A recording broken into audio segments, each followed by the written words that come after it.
トークトークイルボの日本語。日本神話4、ヤマタノオロチ。姉のアマテラスのいる天の国から追い出されたスサノオは地上を旅していました。スサノオが出雲の国の川のほとりを歩いていると、川の上流から橋が流れてきました。そのため、ここの上流には人が住んでいるに違いないと思い、上流へ登っていきました。しばらく行くと、おじいさんとおばあさんが泣き崩れているのを見ました。スサノオが訳を尋ねると、おじいさんはこう答えました。私どもには8人の娘がおりましたが、ヤマタノオロチという怪物に毎年1人ずつさらわれました。最後に残ったクシナダ姫ももうすぐヤマタノオロチがさらいに来るのです。それが悲しくて、そのヤマタノオロチとは赤い目をして頭と尻尾が8つもある恐ろしい大蛇の怪物だというのです。それを聞いたスサノオは言いました。よし、そのオロチを退治してみせよう。その代わり姫を妻にしたい。おじいさんとおばあさんは驚いて尋ねました。あなたはどなた様ですか？私はアマテラスの弟でスサノオという。なんとまあ偉い神様だ。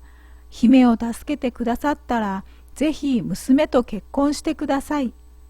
スサノオはクシナダ姫を小さな櫛に変えると自分の髪に刺しました。それから一口飲んだだけで酔っ払うほど強い酒を用意させ、8つの樽にたっぷりと注ぎました。家の周りに垣根と8つの門を作って樽を置き、隠れて待ちました。夜になった頃、強い風がゴーッと吹き、ヤマタノオロチがやってきました。山のように大きな体で、8つの頭に8つの尻尾を持ち、暗闇に赤い目が燃えているようでした。ヤマタノオロチは酒の樽を見つけると、8つの頭を突っ込み、ぐびぐびと酒を飲みました。すっかり酔っ払うと寝そべって大いびき。そこにスサノオが飛び出し、腰につけていた剣で8つの首をズタズタに切り落としたのです。血が滝のように吹き出し、川の水が真っ赤に染まりました。まだ動いている尻尾をスサノオが切ると、そこから立派な剣が1本出てきました。スサノオは姉のアマテラスに、この剣を天の国で悪さをしたお詫びの印として送ることにしました。こうしてスサノオはヤマタノオロチを退治しました。スサノオが神に刺した櫛を取り、愛しい我が妻クシナダ姫よと声をかけると、櫛は姫に戻り、おじいさんとおばあさんはとても喜びました。スサノオとクシナダ姫は結婚し、出雲の国に御殿を建て、2人の間にはたくさんの子供が生まれ、幸せに暮らしたそうです。おしまい。日本神話4、ヤマタノオロチ。姉のアマテラスのいる天の国から追い出されたスサノオは地上を旅していました。スサノオが出雲の国の川のほとりを歩いていると、川の上流から橋が流れてきました。そのため、ここの上流には人が住んでいるに違いないと思い、上流へ登っていきました。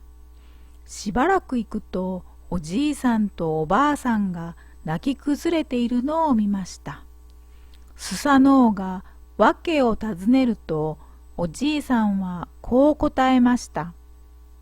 私どもには8人の娘がおりましたが、ヤマタノオロチという怪物に毎年一人ずつさらわれました。最後に残ったクシナダ姫ももうすぐヤマタノオロチがさらいに来るのです。それが悲しくて、そのヤマタノオロチとは赤い目をして頭と尻尾が8つもある恐ろしい大蛇の怪物だというのです。それを聞いたスサノオは言いました。よし、そのオロチを退治してみせよう。その代わり姫を妻にしたい。おじいさんとおばあさんは驚いて尋ねました。あなたはどなた様ですか？私はアマテラスの弟でスサノオという。なんとまあ偉い神様だ。姫を助けてくださったらぜひ娘と結婚してください。スサノオはクシナダ姫を小さな櫛に変えると自分の髪に刺しました。それから一口飲んだだけで酔っ払うほど強い酒を用意させ、8つの樽にたっぷりと注ぎました。家の周りに垣根と8つの門を作って樽を置き、隠れて待ちました。夜になった頃、強い風がゴーッと吹き、ヤマタノオロチがやってきました。山のように大きな体で、8つの頭に8つの尻尾を持ち、暗闇に赤い目が燃えているようでした。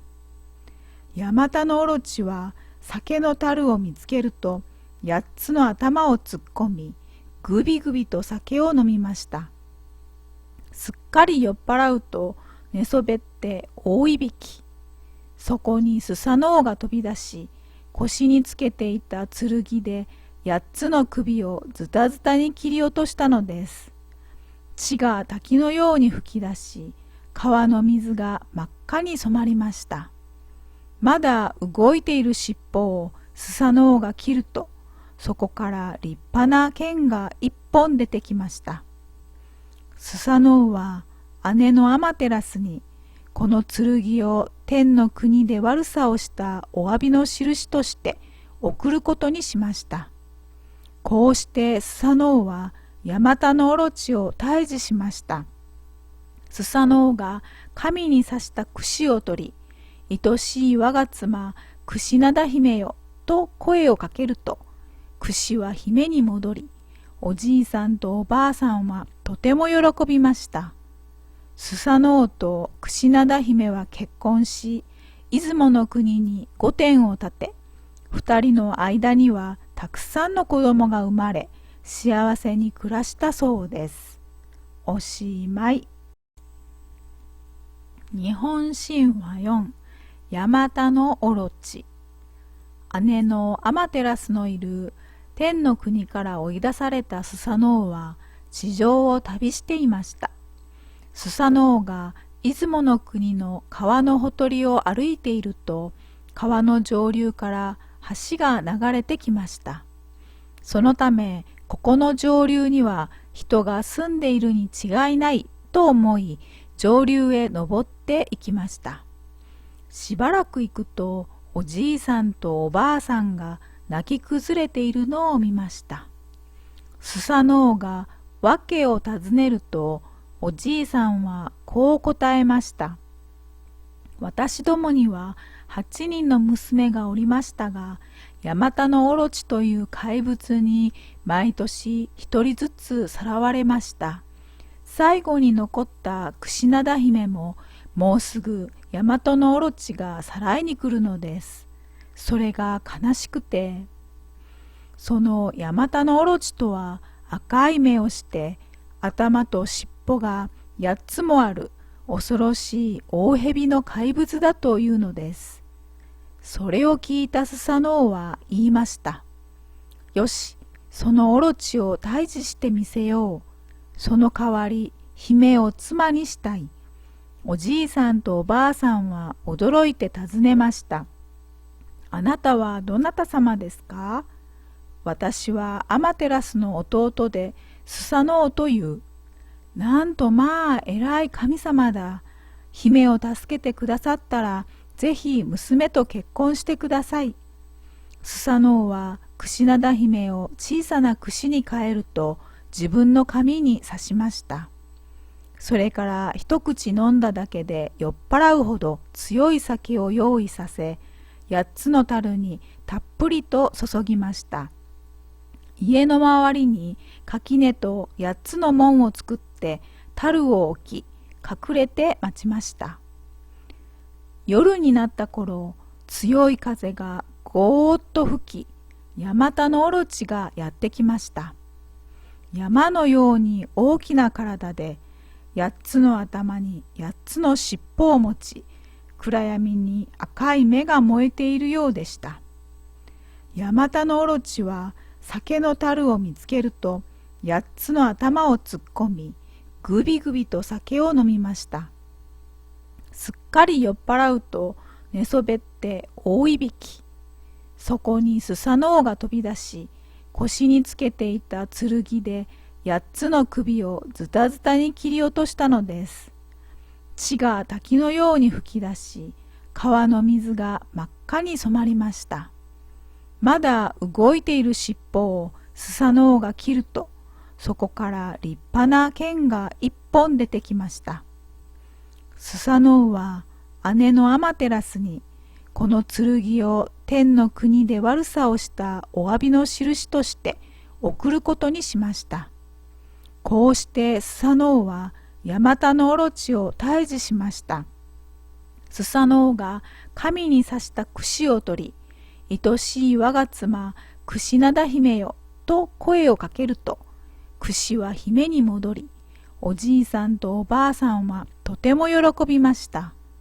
スサノオと櫛灘姫は結婚し、出雲の国に御殿を建て、2人の間にはたくさんの子供が生まれ、幸せに暮らしたそうです。おしまい。最後まで視聴してくださりありがとうございました。日本語の勉強に少しでも役に立ったなら、いいね、チャンネル登録よろしくお願いします。